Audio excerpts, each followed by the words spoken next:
जय हिंद साथियों। स्वागत है आप सभी का सत्या एक्सीलेंट यूट्यूब चैनल पे। आज की वीडियो में हमने यहाँ पर भूमिगत केबल और प्रदीप्ति से संबंधित क्वेश्चन कवर किया है, जो कि परीक्षा के लिए काफ़ी इम्पोर्टेंट ये दोनों चैप्टर हैं। और ये दोनों chapter ITI electrician first year का है।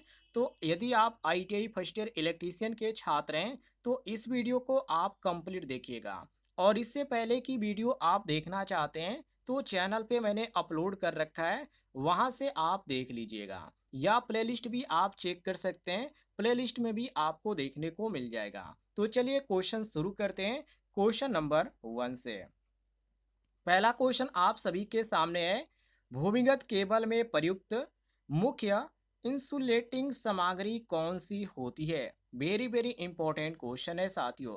देखिए, इसमें इंसुलेटिंग के बारे में बताया गया है। तो इंसुलेटिंग में आपका पीवीसी होता है, एक होता है पेपर इंस्टॉलेशन, और दूसरा होता है रबर इंस्टॉलेशन। तो यहाँ पे तीन चीज़ें होती है, और ऑप्शन में भी यहाँ पे तीन चीज़ें दी गई है। लेकिन यहाँ पर देखिए, पहले नंबर पे पीवीसी दिया गया है। तो पीवीसी जो होता है, यदि अधिक तापमान की बात होती है तो वहाँ पर इसका प्रयोग किया जाता है, क्योंकि पीवीसी जो होता है वो नमी सहन कर सकता है। और दूसरा यहाँ पर दिया गया है कागज। तो कागज जो होता है, जैसे तेल हो गया, ये जो होता है, इसको तेल को कागज जो होता है इंसुलेशन करके पुराने प्रकार के जो केबलें होते हैं उसमें प्रयोग होता था। इस समय यहाँ पर ज़्यादातर नहीं देखने को मिल रहा है, तो उसमें इसका प्रयोग किया जाता था। और यहाँ पर जो रबर दिया गया है, ध्यान रखिएगा। तो रबर का प्रयोग समझ ही सकते हैं। रबर का प्रयोग जहाँ पर लचीला की बात होती है, फ्लेक्सिबिलिटी की बात होती है, तो वहाँ पे इसका प्रयोग किया जाता है। कम वोल्टेज वाले केबल में इसका ज़्यादातर प्रयोग होता है रबर का। तो इस कारण जो हमारा सही हो जाता है ऑप्शन नंबर डी। उपयुक्त सभी ऑप्शन क्या है? बिल्कुल सही है। डी साथियों हमारा करेक्ट आंसर हो जाएगा। अगले सवाल की ओर बढ़ते हैं। अगला सवाल आप सभी के सामने है, प्रश्न नंबर 2। भूमिगत केबल में आर्मरिंग का मुख्य उद्देश्य क्या है? आर्मरिंग का नाम आपने सुना होगा।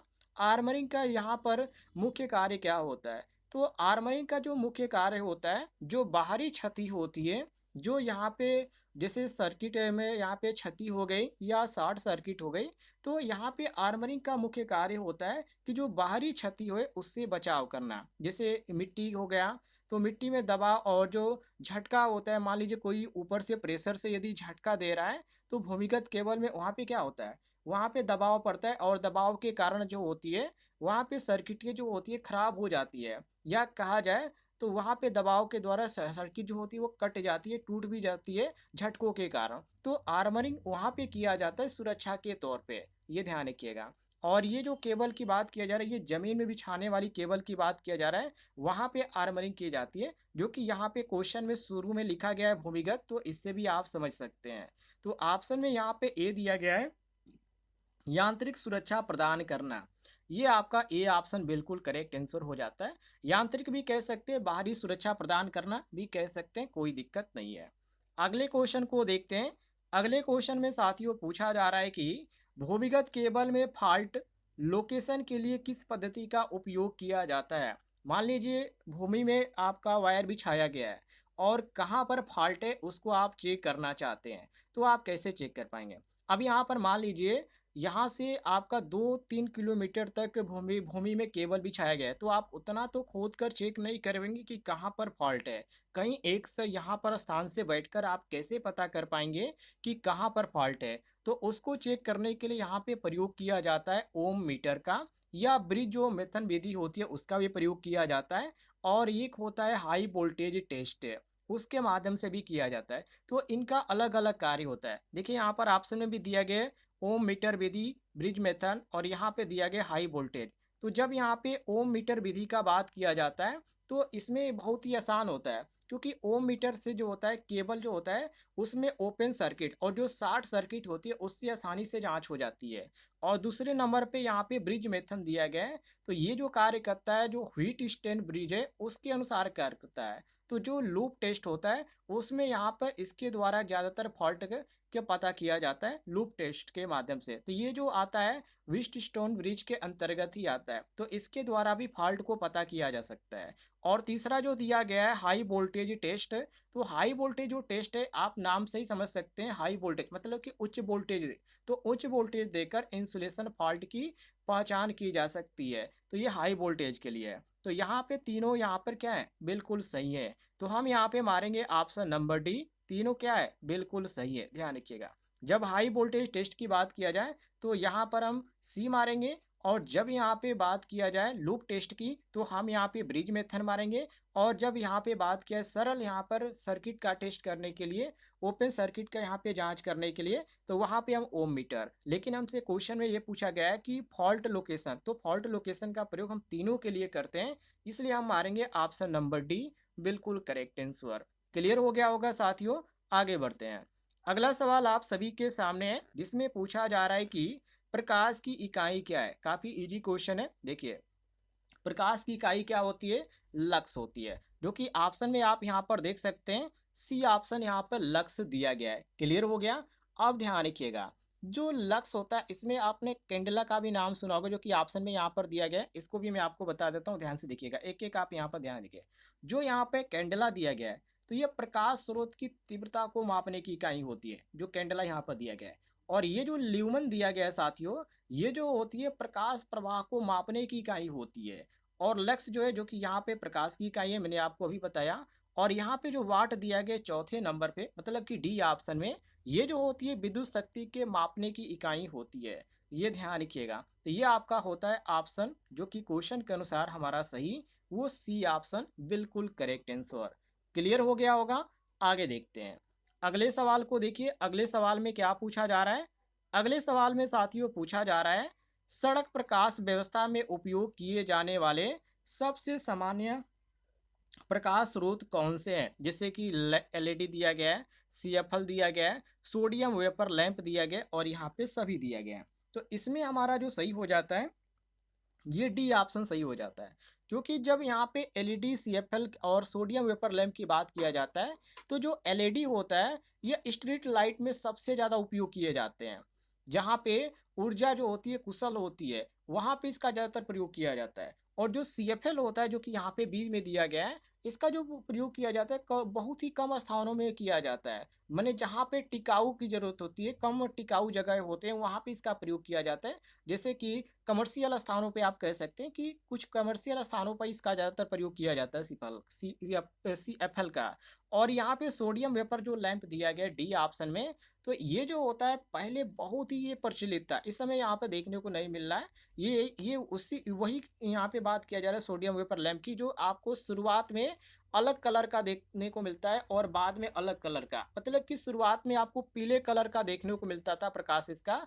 और जैसे यहाँ पे इस कहा जाता है देहाती भाषा में कि जैसे जैसे वो हीट होता जाता था, वो रोशनी उसका जो कलर है वो बदलता जाता था। तो ये वही है सोडियम वेपर लैंप, इस समय यहाँ पर देखने को नहीं मिल रहा है, पहले यहाँ पर देखने को ज़्यादा मिलता था, लेकिन यहाँ पे ऑप्शन में दिया गया था, तो मैं आपको बता देता हूँ। तो यहाँ पे हमारा सभी ऑप्शन क्या है, बिल्कुल सही है। तो सामान्य प्रकाश व्यवस्था के लिए ये सभी स्रोत क्या है, बिल्कुल सही है। ये आपका डी ऑप्शन बिल्कुल करेक्ट आंसर हो जाएगा। क्लियर हो गया होगा साथियों। आगे देखते हैं अगले सवाल को। देखिए, अगले सवाल में पूछा जा रहा है कि किस प्रकार का लैंप उच्चतम प्रकाश दक्षता अर्थात ल्यूमिनस एफिशिएंसी प्रदान करता है। जैसे ऑप्शन में देखिए यहाँ पर दिया गया है इंडक्टेंट लैंप, और यहाँ पे सीएफएल दिया गया, और यहाँ पे एलईडी दिया गया, और फ्लुओरेसेंट लैंप दिया गया। ये भी क्वेश्चन काफी इंपॉर्टेंट है। अब इसमें सही कौन सा होगा, तो सही इसमें होगा एलईडी। एलईडी क्यों यहाँ पे सही होगा, देखिए यहाँ पे बात किया गया है और लैंप उच्चतम प्रकाश दक्षता की इफिशियंसी की बात किया गया है। तो लैंप जो होता है 120 से 150 ल्यूमन प्रति वाट तक दक्षता जो प्रदान करता है, मतलब कि सबसे जो ऊर्जा में कुशल होता है वो आपका ल्यूमन होता है, जो कि एलईडी से जाना जाता है। अब यहाँ पे दिया गया जैसे कि इंडेक्सेंट लैंप यहाँ पर दिया गया, तो ये जो लैंप होता है केवल 10 से 15, कितना होता है, केवल 10 से 15 ल्यूमन प्रति वाट तक दक्षता का ये प्रकाश देता है। और यहाँ पे जो दिया गया है एलईडी, सॉरी, यहाँ पर आपको जो देखने को मिल जाता है सीएफएल, ये जो होता है केवल 50 से ये आपका 70 ल्यूमेन प्रति वाट होता है, इतना ही केवल।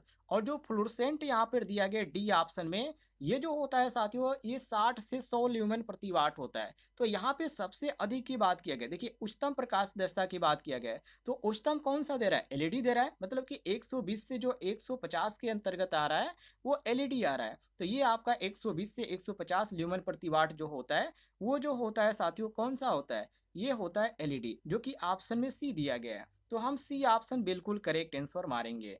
क्लियर हो गया होगा? कोई कंफ्यूजन होगा तो पूछ लीजिएगा। आगे बढ़ते हैं।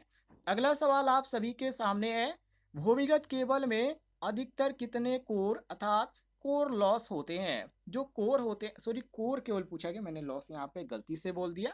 भूमिगत केबल में कितने कोर होते हैं? काफी इंपॉर्टेंट क्वेश्चन है।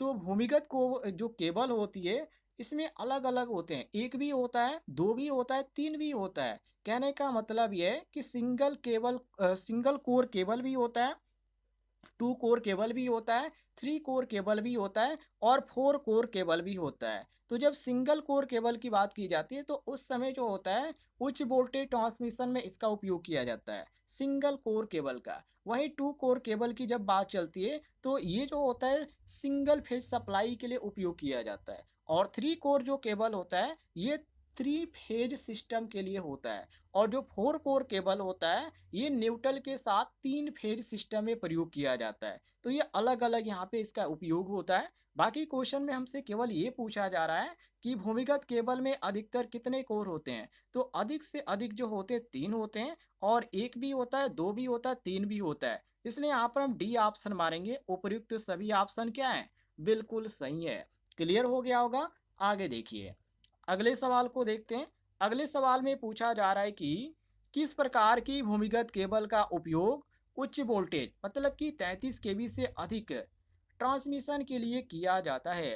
तो ये किस तरह की केबल होती है? तो इसमें जो होती है, एक होती है प्रेशर केबल। प्रेशर जो केबल होती है सबसे हाई माना जाता है, और ऑप्शन में भी यहाँ पर दिया गया सी ऑप्शन, प्रेशर केबल। तो उच्च वोल्टेज पर वेल्डेड और जो स्क्रीन केबल होती है वो प्रभावी नहीं होती है, जो कि ऑप्शन में यहाँ पे दिया गया था। देखिए वेल्डेड केबल और यहाँ पे स्क्रीन केबल।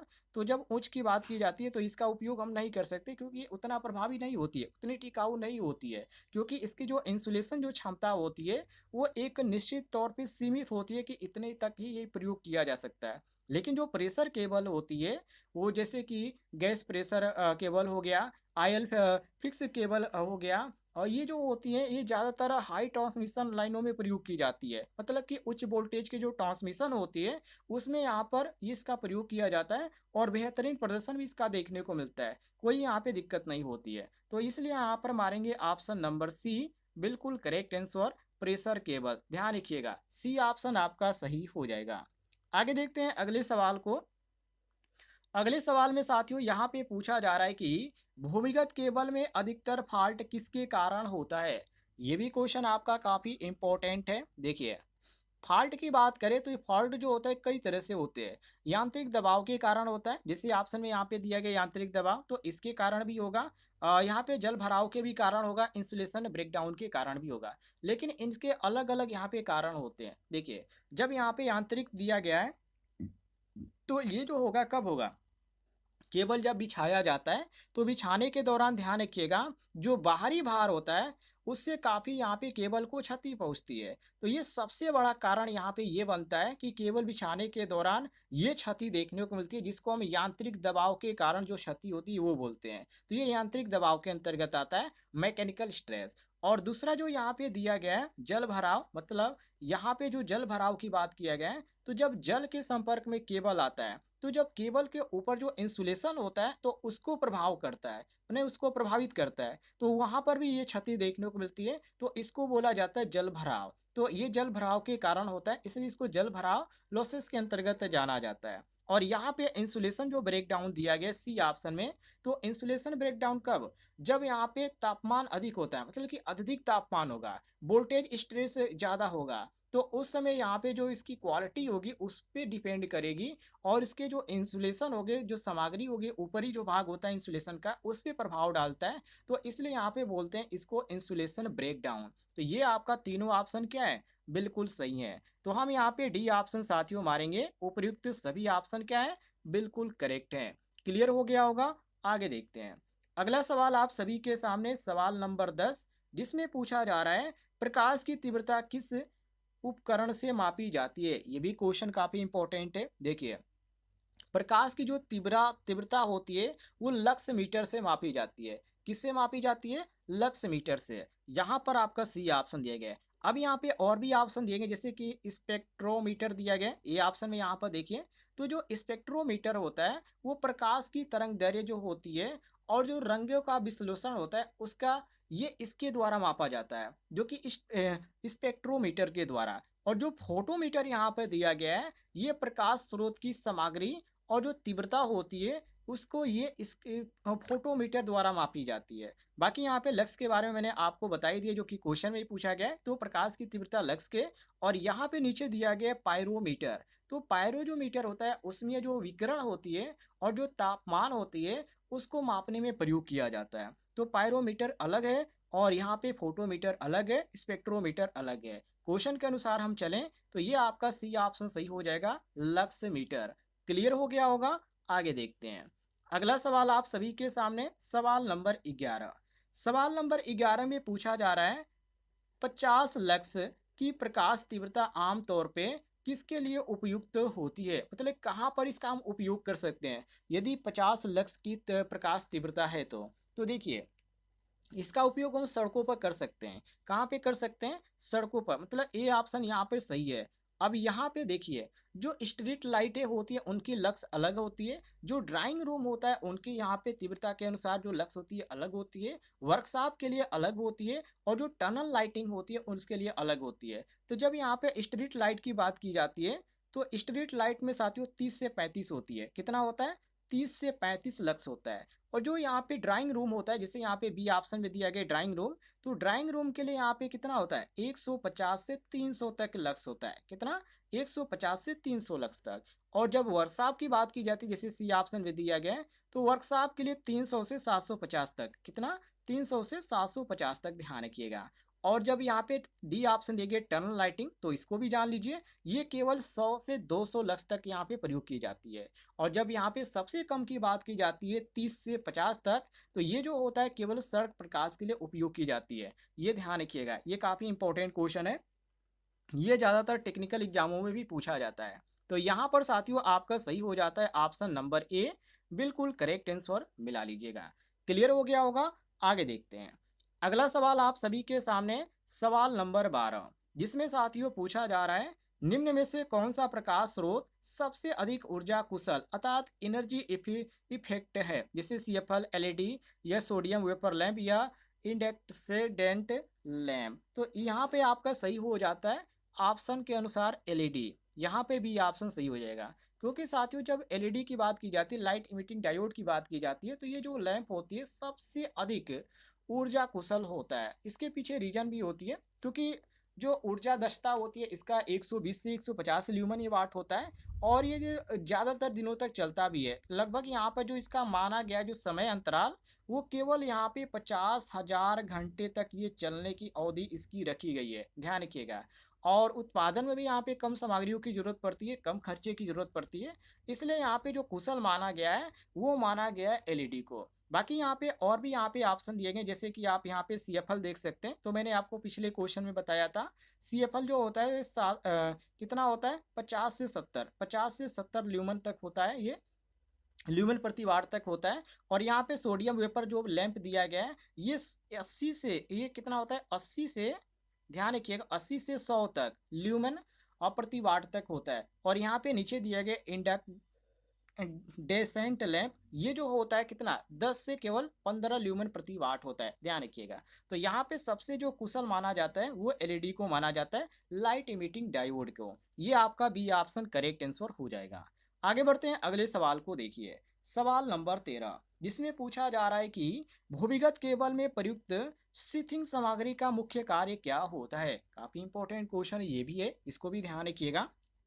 तो देखिए, जो सीथिंग होता है इसका मुख्य रूप से जो पीवीसी होती है और जो लेड होती है या जो एल्युमिनियम होती है उससे ये बनाई जाती है। और ये जो होती है केवल जो केबल होती है उसके जो नमी होती है और जो यांत्रिक क्षति होती है और जो मैकेनिकल क्षति होती है उससे बचाने के लिए यहाँ पे सीथिंग की जाती है। इसका मुख्य कारण यही है सीथिंग का, चाहे पीवीसी हो या एलईडी, जो लेड हो उसकी बात करें, सॉरी मैंने एलईडी बोल दिया, जो लेड हो और जो एल्युमिनियम हो और ये और भी बहुत सामग्री होती है, ये इनके द्वारा बनाई जाती है। और इसका काम केवल ये होता है कि ये जो है केवल क्षति को रोके, चाहे वो नमी की क्षति हो या यांत्रिक क्षति हो या मैकेनिकल क्षति हो, उससे बचाने के लिए इसको यहाँ पे बनाया जाता है। तो यहाँ पर जो आपका सही हो जाता है क्वेश्चन के अनुसार हमारा ऑप्शन, वो आपका ए, ध्यान से देखिएगा, केबल को यांत्रिक सुरक्षा प्रदान करना, ये आपका ए ऑप्शन करेक्ट आंसर हो जाएगा।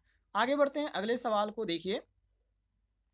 अगला सवाल आप सभी के सामने है साथियों, सवाल नंबर 14 जिसमें यहाँ पे क्या पूछा जा रहा है, जिसमें पूछा जा रहा है कि कौन सा भूमिगत केबल सबसे अधिक लोड वहन करने में सक्षम है। वहन नहीं, यहाँ पे सहन लिखना चाहिए, लेकिन यहाँ पे थोड़ी सी गलती हो गई है, ध्यान रखिएगा, लेकिन यहाँ पे सहन है, टाइपिंग में थोड़ी सी गलती हो चुकी है। अब देखिए, तो इसमें यहाँ पे भूमिगत केबल सबसे अधिक लोड सहन करने की बात कर रहा है। तो सबसे अधिक जो लोड सहन करता है वो होता है गैस इंसुलेटेड केबल, क्योंकि जो गैस इंसुलेटेड केबल होता है उसमें जो होता है SF6 होता है, क्या होता है, SF6 गैस होती है और उसका उपयोग किया जाता है। तो जो उच्च वोल्टेज होता है और जो उच्च करंट होता है उसको जो झेलने में सक्षम होता है वो होता है साथियों गैस इंसुलेटेड केबल, ध्यान रखिएगा। और ये जो केबल होती है इस पर कितना दबाव पड़ता है, ये जो होता है 220 से 220 केबी, कितना, 220 केबी, इससे भी अधिक होता है, लेकिन यहाँ पे जो न्यूनतम माना गया है वो 220 केबी या उससे अधिक वोल्टेज आप कह सकते हैं ये सहन करती है। तो ये जो होता है साथियों सबसे ज़्यादा लोड सहन करने के सक्षम होती है, जिसको हम गैस इंसुलेटेड केबल बोलते हैं। ये आपका सी ऑप्शन करेक्ट आंसर हो जाएगा।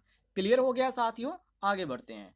अगला सवाल आप सभी के सामने, सवाल नंबर 15 जिसमें पूछा जा रहा है यहाँ पे मरकरी लूप टेस्ट, जो कि हिंदी में यहाँ पे अलग लिखा गया है, इसको आप भूल जाइए, यहाँ पे इंग्लिश में देखिए। यहाँ पे मरकरी लूप टेस्ट का उपयोग किसके लिए किया जाता है। तो ये जो यहाँ पे लूप टेस्ट की बात में किया जा रहा है, तो ये जो होता है मरकरी लूप टेस्ट, ये जो होती है ब्रिज टेस्ट होती है, एक विधि होती है जिसका उपयोग शॉर्ट सर्किट और जो ओपन सर्किट फॉल्ट होता है उसका पता लगाने के लिए किया जाता है। बाकी ऑप्शन में आप ध्यान से देखिए क्या दिया गया है। तो यहाँ पर ऑप्शन में जो आपका सही देखने को मिलता है, ऑप्शन यहाँ पर बी ऑप्शन देखने को मिला है, भूमिगत केबल में फॉल्ट लोकेशन का पता लगाने के लिए यहाँ पे मोरे लूप टेस्ट का उपयोग किया जाता है, ध्यान रखिएगा। ये आपका बी ऑप्शन करेक्ट आंसर हो जाएगा, मरकरी नहीं है, मोरे है, ध्यान रखिएगा। आगे देखते हैं, अगला सवाल आप सभी के सामने, सवाल नंबर 16 जिसमें पूछा जा रहा है भूमिगत केबल में अधिकतम तापमान सीमा कितनी होती है। भूमिगत केबल की बात करें तो इसमें 90 आपका होता है सेल्सियस होता है, जो कि यहाँ पे आपको सी ऑप्शन देखने को मिल रहा है। ये अलग अलग जो केबलें होती हैं उनकी अलग अलग होती है।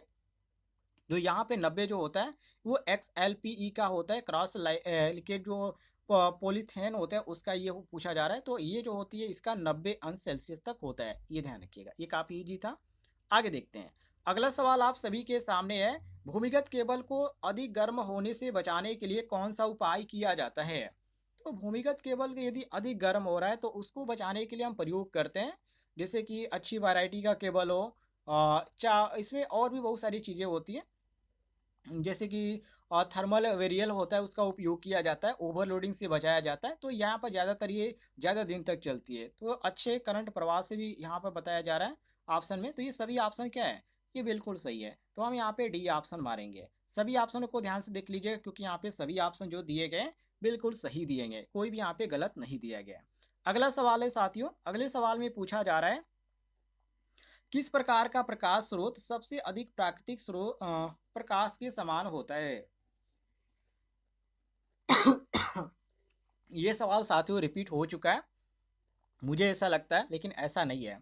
यहाँ पे ये पूछा जा रहा है क्वेश्चन में कि किस प्रकार का जो प्रकाश स्रोत है वो सबसे अधिक प्राकृतिक प्रकाश के समान होता है, मतलब प्राकृतिक से तुलना किया जा रहा है उसको। तो ये होता है हैलोजन लैंप। क्या होता है, हैलोजन लैंप, जो कि यहाँ पर आप देख सकते हैं डी ऑप्शन दिया गया हैलोजन लैंप। ये जो होता है हैलोजन लैंप, इसका जो टेम्परेचर होता है साथियों वो 3000 कितना होता है, 3000 से कितना होता है, ये 3000 से 4000 के होता है। ये ध्यान रखिएगा, ये सूर्य के प्रकाश के यहाँ पे काफ़ी नज़दीक यहाँ पे आपको महसूस कर सकते हैं। ये काफ़ी ज़्यादा प्रकाश उत्पन्न करता है, जिसको हम हैलोजन लैंप बोलते हैं। ये आपका डी ऑप्शन बिल्कुल करेक्ट आंसर हो जाएगा। आगे देखते हैं अगले सवाल को।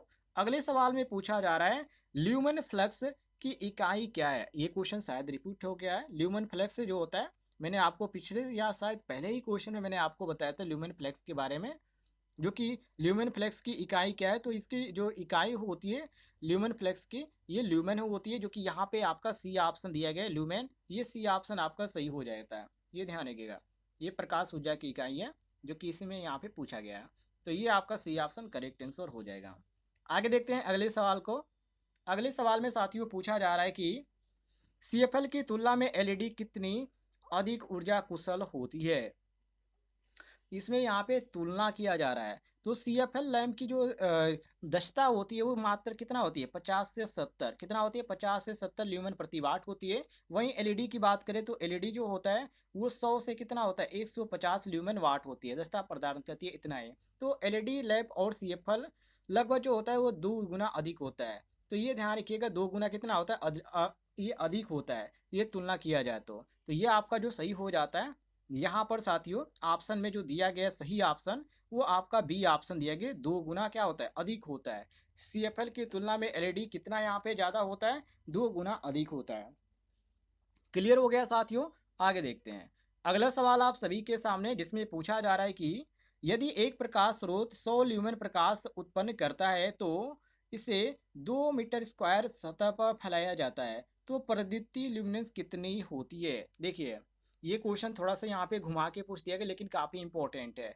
इसमें यहाँ पे सूत्र का आप उपयोग कर सकते हैं, ल्यूमेन अपान सतह क्षेत्रफल। तो ल्यूमेन यहाँ पे कितना दिया गया है, 100 दिया गया है। यहाँ पर देखिए 100 यहाँ पे दिया गया है, और अपान में आप कर दीजिए यहाँ पे 2 मीटर के स्क्वायर दिया गया है। तो ये कितना आ जाएगा, 50 आ जाएगा, 50 लक्स आज आपका आ जाएगा। तो यहाँ पे 50 लक्स जो दिया गया ऑप्शन में बी ऑप्शन दिया गया है, तो बी ऑप्शन आपका करेक्ट आंसर हो जाएगा। काफ़ी इजी क्वेश्चन था। आगे देखते हैं अगले सवाल में क्या पूछा जा रहा है। अगले सवाल में पूछा जा रहा है सड़क प्रकाश व्यवस्था में प्रयुक्त मुख्य लैंप कौन सा है। अब इसमें कौन सा लैंप दिया गया, एलईडी दिया गया, सीएफएल दिया गया, यहाँ पे इनकैंडेसेंट दिया गया, और यहाँ पे टंगस्टन लैंप दिया गया। तो इसमें जो प्रयोग होता है वो एलईडी होता है, क्योंकि सड़क प्रकाश व्यवस्था में एलईडी लैंप जो होता है इसी का इस्तेमाल किया जाता है, क्योंकि ये अधिक ऊर्जा कुशल होता है, लंबी उम्र तक चलता है, मतलब कि ज़्यादातर दिन चलता है, और ये रख रखाव में भी आसान होता है, और ये काफ़ी छोटे आकार का होता है, तो इसका हम उपयोग कर सकते हैं। तो ये आपका जो सही हो जाता है एलईडी, जो कि ऑप्शन में ए दिया गया है,